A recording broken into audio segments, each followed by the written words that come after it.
Det danske ishockeylandshold havde stor succes ved VM i maj, hvor det blev til en plads i kvartfinalerne. Nu begynder den nye sæson med landsholdsspiller Kim Ståhl i front, og målet, ja, det er at score nye medlemmer.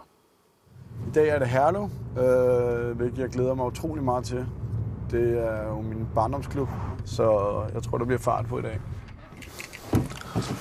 Kim Ståhl er på vej rundt til alle landets ishockeyklubber. Hej. Landsholdsspilleren er langtidsskadet, så nu hjælper han Ishockeyunionen og klubberne med at få fat på fremtidens spillere. Jeg startede her, da jeg var lille dreng ligesom jer. Væk er AVM og glamour, nu er Ståhl helt nede ved ishockeyens rødder. Det hele handler om, det er bare at nyde den fantastiske sport, som vi alle sammen holder af og elsker.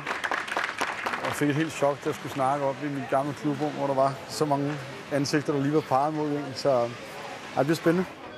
Inden arrangementet i Herlev har klubberne i snit fået lidt mere end 20 nye børn hver gang.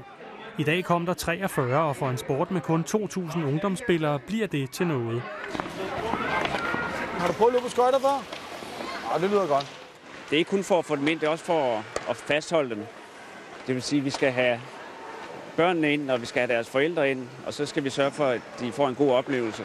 Jeg husker spænde i loven her, og i ballerne. Det er flot, det der.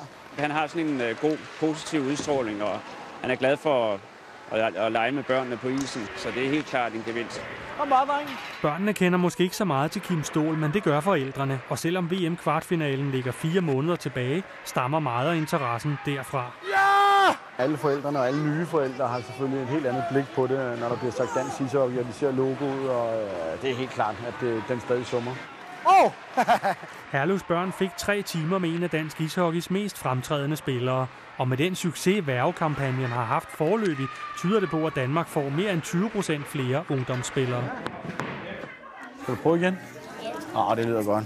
Det har jo været ret overvældende. Skål. Der var, jeg tror, de sagde nogle 40 nye, så det var vel egentlig en ny rekord og fuld fart på isen, så det har været fantastisk. Og selv er Kim Ståhl i øjeblikket uden klub, og hans skade betyder, at han først vil være tilbage på isen i december.